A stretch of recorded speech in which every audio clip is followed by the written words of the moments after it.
नमस्कार, आप देख रहे हैं हरियाणा न्यूज और आपके साथ मैं अनु चौधरी और हमारे खास प्रोग्राम हरियाणा की आवाज में आप सभी का स्वागत है। मॉनसून का सीजन आते ही प्रशासन की पोल भी खुलना शुरू हो जाती है। जहां बारिश आने के बाद जगह जगह जल भराव की समस्या देखी जाती है, तो कहीं नदी उफान पर होने से बाढ़ जैसी स्थिति उत्पन्न हो जाती है। यमुनानगर में भी इसी तरीके की समस्या देखी गई है, जहां पहाड़ों में हुई बारिश से पथराला नदी उफान पर है। इसके चलते इलाके में बाढ़ आ गई और क्षेत्र के करीब 2 दर्जन गांवों की फसलें जलमग्न हो गई। फसलों के खराब होने से किसानों की रोजी रोटी में संकट पैदा हो गया है। हालांकि किसानों की फसलों की जानकारी गिरदावरी के जरिए सरकार को दी जाती है और फिर सरकार किसानों को मुआवजा देती है, लेकिन किसानों का आरोप है कि पटवारी खराब फसलों की गिरदावरी करके ले जाते हैं, लेकिन बाद में कुछ नहीं करते हैं, जिससे उन्हें मुआवजा नहीं मिलता है। आज हरियाणा की आवाज में ऐसे पटवारियों के खिलाफ आवाज उठाएंगे और सवाल पूछेंगे कि आखिर कब तक ऐसे ही पटवारियों की मनमानी चलती रहेगी। तो नंबर हमारे आपके टीवी स्क्रीन पर फ्लैश हो रहे हैं और सवाल हमारे यहां पर यही है कि कब मिलेगा किसानों को खराब फसल का मुआवजा। बड़ा सवाल है, किसानों का कौन बनेगा सहारा और पटवारियों की मनमानी कब तक किसी तरीके से चलती रहेगी। ऐसे पटवारियों पर कार्रवाई क्यों ना हो, क्यों ऐसे पटवारियों को निलंबित किया जाए और कब तक इसी तरीके से किसानों को नुकसान झेलना पड़े, यह बड़ा सवाल है। क्योंकि हर बार मानसून आने से पहले जो है प्रशासन लाख दावे करता हो, वादे करता हो कि हमने मानसून के लिए तैयारियां पूरी कर रखी हैं, लेकिन जिस तरीके की तस्वीरें यमुनानगर से सामने आई हैं, उसने फिर कहीं ना कहीं एक बार सवालिया निशान जो है प्रशासन के ऊपर उठा दिया है। तो कब तक किसानों को झेलना पड़ेगा ये नुकसान, और क्यों बेखौफ है ये पटवारी जो किसानों की फसलों की गिरदावरी कर तो ले जाते हैं, लेकिन मुआवजा उन्हें कौन देगा, और क्या किसानों में जानकारी की कमी है और सरकार की योजनाओं का लाभ कैसे मिलेगा, यह भी एक बड़ा सवाल है। हमारे कॉलर राजेंद्र जी जुड़ चुके हैं कैथल से। जी दीजिए अपनी राय।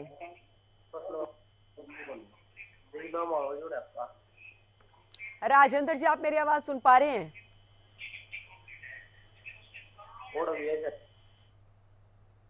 चलिए दोबारा से कॉल करने की कोशिश कीजिए। तो सवाल हमारे यहाँ पर यही है कि कब किसानों को खराब फसल का मुआवजा मिलेगा। हमारे कॉलर अंबाला से सुमित जी जुड़ चुके हैं। जी दीजिए अपनी राय। नमस्ते मैम। नमस्ते जी। मैम, मैंने एक कहानी पढ़ी थी, कहानी कह लो उसको, कथा कह लो या कोई सच्ची घटना है कि जब हमारा देश आजाद हुआ था तो जो हमारी पहली सरकार बनी थी, तो उसमें जो हमारे पहले प्रधानमंत्री बने थे वो जवाहरलाल नेहरू जी थे। तो वो पार्टी में गए हुए थे जी। पार्टी में एक कोई व्यक्ति उनका गला पकड़ के पूछता है कि आपको तो सत्ता मिल गई, देश आजाद होने के बाद हम लोगों को क्या मिला। तो तब नेहरू जी ने एक बात कही थी कि आपको लोकतंत्र मिला है कि आप अपने प्रधानमंत्री का गला पकड़कर उससे सवाल पूछ सकते हो, उससे हिसाब मांग सकते हो जी। तो आज इसी चीज की जरूरत है, जनता को यही चीज की जरूरत है कि वो अपने प्रतिनिधियों से, अपने अफसरों से, उनसे हिसाब मांगे, चाहे वो गला पकड़ के मांगे, चाहे प्यार से मांगे, चाहे जैसे मर्जी मांगे। जब वो हमारी जनताओं से हिसाब मांगेगी तो तभी ये सुधार हो सकता है, उससे पहले हम सुधार की कोई चेष्टा नहीं कर सकते, कोई उम्मीद नहीं है जी। बहुत बहुत शुक्रिया कॉल करने के लिए, अपनी राय देने के लिए। तो आप भी कॉल कर सकते हैं, अपनी राय दे सकते हैं। हमारे नंबर जो है आपके टीवी स्क्रीन पर फ्लैश हो रहे हैं। हमारे कॉलर मास्टर आर के कालिया जी जुड़ चुके हैं। जी दीजिए अपनी राय। नमस्कार जी। नमस्ते जी। देखिए बेटे, बात ये है भी ये बहुत संजीदा मुद्दा है और बहुत पुराना मुद्दा है जी। कई कहावतें हैं मेरे पास, जैसा कि सोते हुए को जगाया जा सकता है, जागते हुए को कौन जगाए जी। कुदरत के साथ तो देखिए धक्का हो नहीं सकता, कुदरत तो कुदरत है ना, उसके साथ तो हम लड़ नहीं सकते, ये तो आपको मानना पड़ेगा। लेकिन जहां तक प्रशासन की बात है और सरकारों की बात है, ये जहां तक इनकी ताकत है, जहां तक इनकी तौफीक है, ये कर सकते हैं जहां तक इनकी तौफीक है। लेकिन इनकी लापरवाही है, क्यों इनके खिलाफ कोई एक्शन नहीं है, दुनिया 2-4 दिन रो धोकर चुप हो जाएगी, बारिशें खत्म हो जाएंगी, छुट्टी, उसके बाद वहां मीडिया भी क्या करेगा और आम लोग क्या करेंगे। जो लापरवाही है प्रशासन की, ये भी थोड़ा बहुत बड़े नुकसान में हमें ले जा रही है। एक तो थोड़ी सी तय होनी चाहिए जिम्मेदारी, किसका हड़का है ये, कौन वहां पर एमएलए महोदय है, कौन मंत्री महोदय है, कौन डीसी महोदय है, कौन एसपी महोदय, कुछ थोड़ा फर्क पड़ सकता है। तो ये बात ये है, क्योंकि लापरवाही इतनी है। आपने पटवारियों की बात की, मैं मानता हूं, लेकिन जब तक पूरा रेवेन्यू डिपार्टमेंट ना हो, सर्वे ना करे, सिविल एडमिनिस्ट्रेशन है, और कुछ बुरा ना मानना, मैं भी, चलो हम भी किसानों से बड़ी हमदर्दी रखते हैं, हम भी छोटे मजदूर हैं। किसान भी कई बार थोड़ा सा ना नजायज काम लेना चाहते हैं, नजायज बातें कहते हैं, हमें थोड़ा बहुत पता है, हम भी जाती आदमी है। तो पूरा सर्वे हो, इतना बड़ा देखिए सिविल एडमिनिस्ट्रेशन है, इतना बड़ा ये रेवेन्यू डिपार्टमेंट है, जिनको जो बनता है, जिनका उनका हक उनको मिलना चाहिए, बिल्कुल मिलना चाहिए, कहीं जाति ना और कहीं कमी ना रह जाए। ये थोड़ा सोचना पड़ेगा प्रशासन को। और हम बताइए क्या कर सकते हैं, हमारे आप इलाके में भेजिए, आपको पहले भी मैंने शायद कहा था कि आप रिपोर्टर भेजिए, सारा हमारा प्रेमनगर, मार्टन, विकास, मनोली हाउस, जितने भी हमारे एरियाज है, जितनी हमारी कॉलोनीज है, न्यू मॉडल कॉलोनी, सब डूबा पड़ा हुआ है, सब डूबा हुआ है। अभी मेरे भांजे का फोन आया था, अभी मैं वहां जा रहा हूँ, थोड़ी दूर है मेरे भांजे घर, तो कह रहा मामा सारा घर अंदर से पानी पानी भरा पड़ा है, अंदर पानी आ गया, अंदर बताइए क्या किया जाए। एक और बात कहना चाहूंगा, शायद मैंने पहले भी आपको कहा होगा, किससे करें शिकायत, यही एक दुश्वारी है, कुछ सुनवाई नहीं है ना जी, बस सीधा सहमति है, हमदर्दी है, करेंगे, आएंगे, जाएंगे, किससे करें शिकायत, यही एक दुश्वारी है। मुंसब भी, मुजरम भी सरकारी और मुंसब भी सरकारी है, बताओ क्या करें, बताओ। बहुत बहुत शुक्रिया, बहुत बहुत शुक्रिया कॉल करने के लिए, अपनी राय देने के लिए। हमारे अगले कॉलर बलदेव सिंह जी जुड़ चुके हैं सिरसा से। जी दीजिए अपनी राय। कहना चाहूंगा कि जब तक इरिगेशन डिपार्टमेंट, रेवेन्यू डिपार्टमेंट और इन राजनीतिक सत्तारूढ़ राजनीतिज्ञों का और बीमा कंपनियों का जब तक गठजोड़ रहेगा, किसानों को ऐसे ही परेशानी होती रहेगी जी। किसानों को ये कुछ नहीं देते, ये अपने आप खाते हैं इसका। आप ये देखो कि गवर्नमेंट तो एक दिन अगर कोई लेट हो जाए तो उस पर जुर्माना होता है, भाई इतने जुर्माना करोगे, इतने % ब्याज भरोगे। जब किसान की बात आती है तो उनको 2-2, 3-3 साल ये मुआवजा नहीं देते, जबकि किस्त वो उसी टाइम काट लेते हैं। तो ये जब भी 3-4 महकमों का गठजोड़ रहेगा, ऊपर अफसरों का और राजनीतिकों, इतने तक किसान ऐसे ही मरते रहेंगे। किसान एक भोला चौधरी छोटूराम ने कहा भी तू अपने आप को पहचान ले, तो जब तक ये अपने आप को नहीं पहचानेंगे ऐसे ही लूटते और पिटते रहेंगे।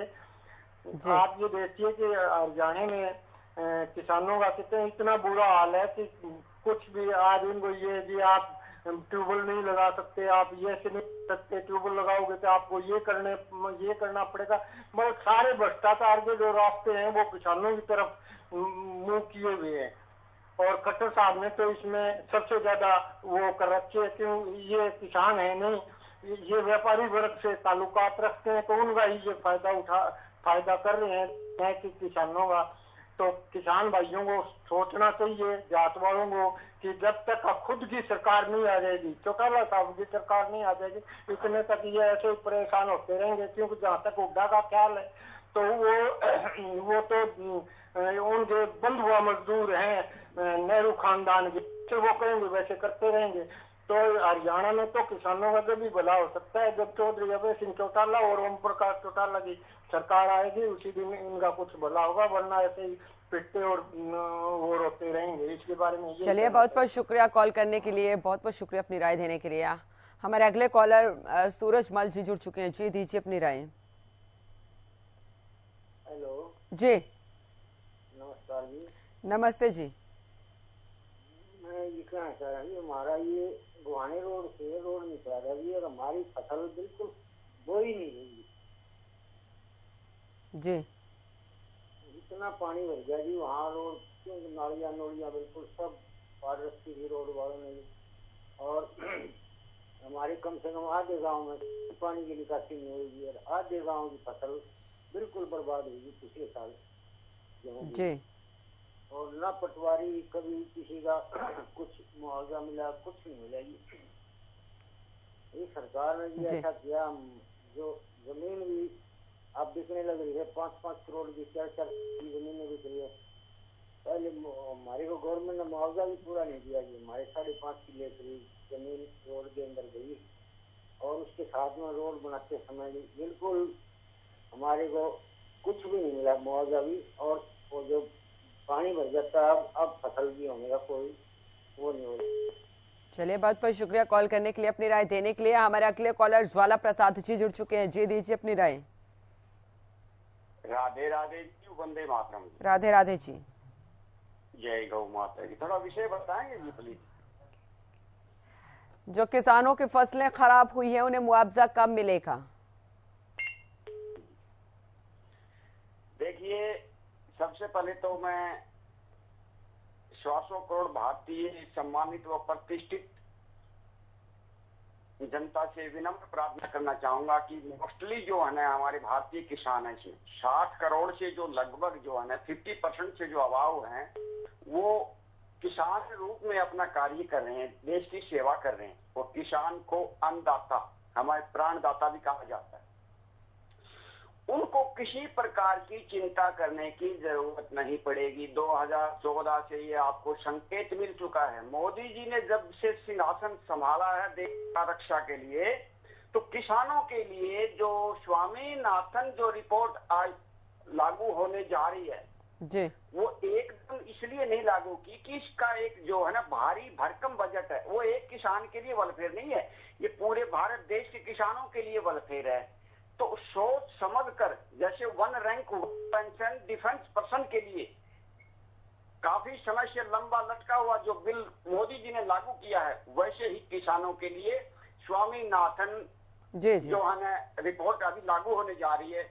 और रही बात मुआवजे की, मुआवजे की कुछ ऐसी सिस्टम है हमारे भारत देश में, हम काफी समय से देखते आ रहे हैं, जिसको एक्चुअल में प्राकृतिक जो आपदा होती है बरसात के रूप में, जैसे बाढ़ का रूप ले लेती है, या ओले वगैरह आते हैं, या किसी कोई भी प्राकृतिक आपदा होती है, सर्दी की मार होती है भगवान की, तो उसमें सिस्टम चंडीगढ़ और दिल्ली से यहाँ नंबरदारों तक सिस्टम, और बीच में जितना भी ये पटवारी सिस्टम जो नहर में ये जो महकमा ना ये पटवारी वाला तस्वीर, इसमें पूरा जो चैन सिस्टम ऐसा है, पारदर्शिता नहीं है। क्योंकि ऊपर से जो पैसा किसान के लिए जितना पैसा आता है ना, वो पैसा किसान को डायरेक्ट नहीं मिल पाता। ये अपनी मर्जी से कुछ पटवारियां तो ऐसे होते हैं जो भ्रष्टाचार में लिप्त तो पटवारी हो, कोई भी कर्मचारी हो, मैं तो भ्रष्टाचार जो कर्मचारी है उनकी बात कह रहा हूं, तो वो उन्हीं किसानों को मुआवजा दिलवाने में मदद करेंगे जो उनका कमीशन मिलेगा। चलिए, बहुत बहुत शुक्रिया कॉल करने के लिए, अपनी राय देने के लिए। हमारे अगले कॉलर वेद प्रकाश जी जुड़ चुके हैं। जी दीजिए अपनी राय। वेद प्रकाश जी, आप मेरी आवाज सुन पा रहे हैं? चलिए, दोबारा से कॉल करिए। तो हमारे नंबर जो है आपके टीवी स्क्रीन पर फ्लैश हो रहे हैं। सवाल भी हमारे यहाँ पर यही है कि खराब फसलों का मुआवजा किसानों को कब तक मिलेगा? बड़ा सवाल है, क्योंकि पटवारी जो है वो गिरदावरी करके तो ले जाते हैं, लेकिन मुआवजा कब मिलेगा और किसानों का कौन बनेगा सहारा, ये बड़ा सवाल है। पटवारियों की इस तरीके से मनमानी जो है वो कब तक चलती रहेगी? ऐसे पटवारियों पर कब कार्रवाई होगी, ये भी एक बड़ा सवाल है। और किसानों को कब तक इसी तरीके से समस्याओं का सामना जो है वो लगातार करना पड़ता रहेगा? इस तरीके से कब तक नुकसान जो है उन्हें झेलना पड़ता रहेगा? क्यों ये पटवारी जो है बेखौफ है, ये भी एक बड़ा सवाल है। हमारे कॉलर प्रेम जी जुड़ चुके हैं चेन्नई से। जी प्रेम जी, दीजिए अपनी राय। नमस्कार मैम। नमस्ते जी। मैम, ये फसल खराब होने से मुआवजा देने से ये जो हमारे देश में प्रवृत्ति चल रही है ये बहुत खोटी हो गई है। अभी प्रवृत्ति मुआवजा क्या चीज का, गवर्नमेंट इसमें क्या करेगी? अगर ऊपर का प्राकृतिक प्रकोप है या कोई बाढ़ है, कोई वो चीज है, तो मुआवजा मांगने के लिए अभी किसानों ने आंदोलन किया, किसानों के लिए प्रेम जी, लेकिन प्रेम जी ये डिसाइड भी तो सरकार ने किया है ना प्रेम जी, कि गिरदावरी कराकर किसानों को मुआवजा दिया जाएगा। मैम जरा एक सेकंड समझे, नहीं तो ये योजना भी तो सरकार ने चलाई है, इस योजना का लाभ भी तो किसान ही लेंगे। जी मैम सुनिए, तो वही तो बोल रहा हूँ, किसानों को सब चीज मालूम है। इन्होंने धरना दिया, प्रदर्शन किया, किसानों की नहीं सुनी सरकार ने या वापस ले लिया। अब वो मुआवजा मांग रहे हैं। किसान जब मुआवजा की जगह जब ये मुआवजे की ताकत है तो किसानों में तो अपनी ये ताकत होनी चाहिए ना कि वो भीख में क्यों रुपया ले, 2000 रुपया क्यों ले रहे हैं वो महीने का इनसे सरकार से। सरकार वोट के लिए सब काम कर रही है। हमारे देश में सरकार ने लोगों को बर्बाद कर दिया। 80 करोड़ जनता को मुफ्त में, तो वो तो किसान सम्मान निधि के तहत 2000 रुपया दिया जा रहा है प्रेम जी, लेकिन अब बात यहाँ पर हम मुआवजे की कर रहे हैं, उस मुआवजे की जब प्राकृतिक आपदा होती है और किसानों को यह हक है कि सरकार ने एक योजना चलाई है जिसके तहत गिरदावरी कराकर उनको मुआवजा दिया जाए। तो पटवारी जब गिरदावरी करवा कर ले जा रहे हैं तो मुआवजा क्यों नहीं दिया जा रहा उन्हें? सरकार का मकसद तो देखिए मुआवजे के पीछे क्या है। सरकार का मकसद खाली वोट बटोरना है मैम, और कुछ मकसद नहीं है, हेल्प करना नहीं है। इसलिए मैं बोल रहा हूँ 2000 रुपये देने या उनके मुआवजे की बात करनी, सरकारों को किसानों को अपंग बना देना, ये सरकार की पॉलिसी है। ये बोल रहा हूँ मैं मैम, ये नहीं बोल रहा हूँ कि सरकार सहायता करने की चेष्टा नहीं कर रही है। नहीं तो जहां अगर प्रेम जी अगर किसान ने अपनी एक फसल को उगाने के लिए अगर 10,000 रुपए खर्च भी किए, अगर 5,000 उसको सरकार की तरफ से मिल जाते हैं तो उसका नुकसान तो कम ही होगा ना, 5,000 का नुकसान होगा ना उसका। खाद की बोरी नहीं मिलती है मैम, खाद की बोरी नहीं मिलती है, खाद नहीं उगा रहे हैं। आज देखिए लोग बोलते हैं श्रीलंका में खाद के कारण से वहाँ उपज नहीं हुई। आज पिछली सरकार ने अभी सरकार ने खाद नहीं दी हमारे किसानों को। 2000 में खाद की बोरी नहीं आती है, 1 एकड़ जमीन। वो अलग मुद्दा है, हम उस मुद्दे को भी उठाते हैं। जब खाद की किल्लत होती है हम उठाते हैं उस मुद्दे को, लेकिन जो प्राकृतिक आपदा है और उसके बाद जो है किसानों को एक पूरे साल भर की मेहनत होती है, तो गिरदावरी जब पटवारी करवा कर ले जा रहे हैं तो उनको मुआवजा क्यों नहीं दिया जा रहा है? बहुत बहुत शुक्रिया प्रेम जी कॉल करने के लिए, अपनी राय देने के लिए। तो आप भी कॉल कर सकते हैं, नंबर हमारे आपके टीवी स्क्रीन पर फ्लैश हो रहे हैं। और सवाल हमारे यहां पर यही है कि खराब फसल का मुआवजा किसानों को कब मिलेगा? किसानों का सहारा जो है वो कौन बनेगा? जब सरकार ने ये योजना चलाई है कि गिरदावरी करवाकर जो है किसानों को मुआवजा दिया जाएगा, तो फिर किसानों का हक कौन मार रहा है? यहां पर यह बड़ा सवाल है। जिस तरीके की तस्वीरें यमुनानगर से सामने आई है, जहां पर पहाड़ों में हुई बारिश के बाद पथराला नदी उफान पर है और इसके चलते अगर बात की जाए तो करीब 2 दर्जन से ज्यादा गांव की फसलें जो हैं वो तबाह हो चुकी हैं। ऐसे में यहां पर पटवारी जो हैं वो गिरदावरी कर तो ले गए हैं, लेकिन किसानों का कहना है कि उन्हें मुआवजा नहीं मिल पा रहा है अभी तक। तो बड़ा सवाल यहां पर यही है कि ऐसे पटवारियों पर क्यों ना कार्रवाई की जाए और कब तक किसानों को इसी तरीके से नुकसान झेलना पड़ता रहेगा। हमारे कॉलर वेद प्रकाश जी जुड़ चुके हैं। जी दीजिए अपनी राय। मैं ये कहना चाहता हूँ कि पटवारियों पे हम अकेला ब्लेम नहीं कर सकते। पटवारी तो भेज देते हैं रिकॉर्ड, पटवारी तो आजकल जो है सिंसियर है, नए पटवारी आ रहे हैं जी, लेकिन ऊपर से ही नहीं काम होता। आपको हम बताएं कि 3 साल पहले सरकार ने एक योजना बनाई थी कि पैडी और वीट इसके जो भी कूपन, जो भी जे फार्म हम सबमिट करेंगे उसके ऊपर हमें इनामी कूपन मिलेंगे। तो आज तक किसी को इनाम नहीं मिला। सरकार की अपनी ही नीतियां नहीं कार्यान्वित होती। ये खाली जो है आदमी को बेवकूफ बनाते हैं जी। ये जो है,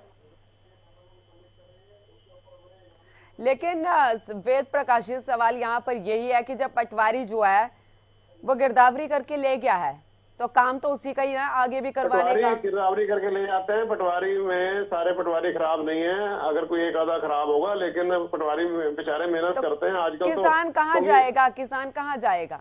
किसान तो उसी के पास जाएगा ना। जागरूक करने के लिए नंबरदार और सरपंच इनको जो है आपस में मिलजुल कोऑर्डिनेशन करना चाहिए।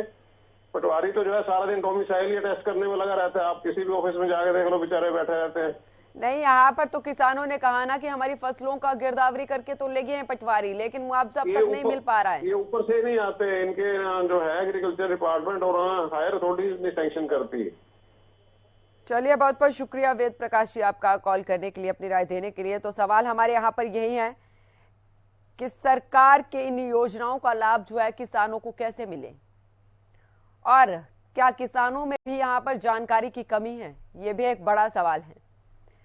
कब तक किसानों को इसी तरीके से नुकसान झेलना पड़ेगा? क्यों ये पटवारी जो है बेखौफ है? ये बड़ा सवाल है। और कब तक किसी तरीके से पटवारियों की मनमानी चलती रहेगी? क्योंकि जो तस्वीरें सामने आई हैं यमुनानगर से, जहां पर पहाड़ों में हुई बारिश के बाद जो है पथराला नदी उफान पर है और इसने करीब करीब 2 दर्जन से ज्यादा गांव के फसलों को तबाह कर दिया है। तो ऐसे में जो किसानों की फसलों को यहां पर नुकसान हुआ है, उनकी भरपाई कौन करेगा? सरकार ने एक योजना चलाई है और उस योजना के तहत जो है सरकार ने कहा है कि गिरदावरी कराकर मुआवजा दिया जाएगा किसानों को, लेकिन किसानों का आरोप है यहां पर कि हमें मुआवजा नहीं मिल पा रहा है। तो आप भी कॉल करिए और हमारे नंबर जो है आपके टीवी स्क्रीन पर फ्लैश हो रहे हैं। हमारे कॉलर राम जी जुड़ चुके हैं गुरुग्राम से। जी दीजिए अपनी राय। नमस्कार जी। हेलो जी जी नमस्कार। नमस्ते जी। यहाँ प्रश्न होता है जवाबदार कौन है। योजना तो मैं भी लागू कर दूंगा 10,000 करोड़ 50 लाख करोड़, लेकिन आगे आके जब पत्थर ही लगाते जाओगे पिछली योजना पूछते नहीं कब पूरी हुई या नहीं हुई। अगले से 50 साल आगे की घोषणा आप कर रहे हो। मैं ये पूछना चाहता हूँ, मोदी जी जब आए थे और हर रैली में उन्होंने राजीव गांधी को आरोप लगाए कि राजीव गांधी ने कहा था रुपए में से 20 पैसे पहुंचता है। राजीव पे आरोप लगाए थे ना, अब आरोप किस पे लगाएंगे? मनमोहन सिंह पे भी आरोप लगाए थे। जैसा राजा गति प्रजा, जनता को प्रजा को बिल्कुल खौफ ही नहीं रहा राजा का कि भाई कोई डर हो, सिर्फ नफरत के ऊपर हिसाब किताब बनाया जा रहा देश का। श्रीलंका में आप देख रहे हो क्या हालत हो चुकी है। और यहाँ भी वो ये जो पैसा नहीं पहुंच रहा जो आप करप्शन कर रहे हो, योजना लागू करने से नहीं होता, लागू ऊपर से पूरे डंडे के साथ लागू होती है और आगे खौफ रहे, उसको डर रहे कि हम अगर नहीं करेंगे तो हमारी नौकरी चली जाएगी। और मैं यहाँ आपको उदाहरण देता हूँ, राष्ट्रीय चैनल एक भी शब्द अगर सरकार के खिलाफ बोल दे उसकी नौकरी की छुट्टी हो जाएगी, उसके पेट पे लात लग जाएगी। ये मैं दावे से कह रहा हूँ आपको। इसलिए नेशनल चैनल सरकार का समर्थन कर रहे हैं, जो वो बोल रहे हैं उसकी हाँ में हाँ मिला रहे हैं। मेरे जैसे को बिठाओ, आपको एक भी मतलब है कि डिबेट में अगर बैठ के चला जाए तो तब कहना आप, मैं एक क्वेश्चन करूंगा, एक क्वेश्चन पूछूंगा, आप क्या बोल रहे हो, कैसे वोट दिए आपने और किस हिसाब से आप मतलब है कि जनता इसका सरकार का समर्थन करते हो। जितने प्रवक्ता हैं उनके आगे मीडिया चैनल वाले पत्रकार एक शब्द नहीं बोल सकते, और जो क्वेश्चन पूछने सरकार से उन प्रवक्ताओं से वो पूछते विपक्ष से। विपक्ष क्या कर सकता है? विपक्ष तो आवाज नहीं उठा सकता है। अनु जी, मेरे बहुत कठोर शब्द होते। राम जी, विपक्ष आवाज तो उठा सकता है, लेकिन सवाल हमारा यहाँ पर यही है कि जब गिरदावरी कर ले जा रहे हैं तो मुआवजा क्यों नहीं दिया जा रहा है? अनु जी, मुआवजा जब ऊपर से नहीं है, मतलब स्ट्रांगली नहीं है ऊपर से ऑर्डर नहीं, उसके मेरी क्या ताकत है जो मैं कहना ना मानूं मोदी जी का? मुझे खौफ ही नहीं रहा, इसलिए नहीं मानता मैं, इसलिए नहीं पैसा नहीं भेज रहा किसान के पास। फिर उसके बाद जो महंगाई की आती है, आप ये जो कह रहे किसानों के लिए सरकार ने योजना चलाई है, मुआवजा दिया जा रहा है, और ऐसा नहीं है कि नहीं दिया जा रहा है। राम जी, कई जगह दिया जा रहा है किसानों को मुआवजा। अन्नू जी, मैं आपकी बात से सहमत, वही तो कह रहा हूँ ना, मैं वही बात कह रहा हूँ कि अगर मुझे खौफ नहीं होगा तो मैं कैसे दे दूंगा? समस्या तो यहाँ होती है, ऊपर से जब पैसा आएगा ऊपर से वो देगा नहीं। अब मैं यहाँ को उदाहरण आपको एक नहीं कई उदाहरण दे सकता हूँ, इसके साथ दूसरा तथ्य जोड़ दूं मैं। मेन चीज ये है कि आप कहीं के कहीं चले जाते हैं, डीजल पेट्रोल कहीं भी, गैस भी, हर चीज, खाद भी कम कर दी। चलिए, बहुत बहुत शुक्रिया राम जी कॉल करने के लिए। हमारे अगले कॉलर जनता देवी जी जुड़ चुके हैं। जी दीजिए अपनी राय। जनता जी, आप मेरी आवाज सुन पा रही हैं? चलिए दोबारा से कॉल करिए। अगले कॉलर हमारे विष्णु जी जुड़ चुके हैं। जी दीजिए अपनी। विष्णोई जी जुड़ चुके हैं, रिंकू बिश्नोई जी। जी नमस्कार मैम। नमस्ते जी। हाँ जी, दीजिए अपनी राय। राय तो यही है जी, सरकार स्कीमें तो बहुत चलाती है लेकिन वो धरातल पे पहुंचती नहीं है, किसानों तक नहीं पहुंचती है। और ऐसी बात नहीं है कि सरकार कुछ कर नहीं रही है। और इसके अंदर ये मैं ये बात कहना चाहता हूँ कि जैसे पटवारी है जो गिरदावरी करता है, और इनको वही बात है कि वो सिर्फ कागजों में कार्रवाई होती है। जी, वही तो सवाल है हमारा कि जब गिरदावरी कर ले जा रहे हैं तो सिर्फ क्या वो गिरदावरी कागजों तक ही सीमित रह जाएगी? कब किसानों को मुआवजा मिलेगा? बड़ा सवाल तो यही है कि सरकार की जो योजना है उसका लाभ कैसे मिलेगा किसानों को? लाभ तो ऐसे मिलेगा कि इसमें एक कमेटी बनाई जाए और उससे वो निगरानी रखे इस पे कौन जिसकी ड्यूटी लगती है। एक तो थोड़ी पटवारियों की कमी है मैडम, रकबा ज्यादा है जी। दूसरी बात यह है कि जैसे इनकी कमेटी या कोई निगरानी कमेटी ऐसे यहाँ मिल जाए ना जो इसके ऊपर बने और वो ध्यान करे कि पटवारी जो काम कर रहे हैं वो बिल्कुल धरातल पे हो रहा है, तो इसकी वजह से यही है कि ये आगे चीज बढ़ेगी। जी चलिए, बहुत बहुत शुक्रिया कॉल करने के लिए, अपनी राय देने के लिए। तो सवाल हमारे यहाँ पर यही है कि कब तक किसानों को खराब फसलों का मुआवजा मिलेगा। बड़ा सवाल है, क्योंकि जिस तरीके की तस्वीरें यमुनानगर से सामने आई है उसने कहीं ना कहीं एक बार फिर प्रशासन पर सवालिया निशान उठा दिया है। कॉल कर सकते हैं आप भी और अपनी राय दे सकते हैं। नंबर हमारे आपके टीवी स्क्रीन पर फ्लैश हो रहे हैं कि पटवारियों की मनमानी इस तरीके से कब तक चलती रहेगी और किसानों के लिए कौन सहारा बनेगा। यहाँ पर क्या किसानों में यहाँ पर जानकारी की कमी है? जो सरकार की योजना चलाई गई है किसानों के लिए उसका वो लाभ नहीं उठा पा रहे हैं, और कब तक किसानों को इसी तरीके से नुकसान झेलना पड़ेगा।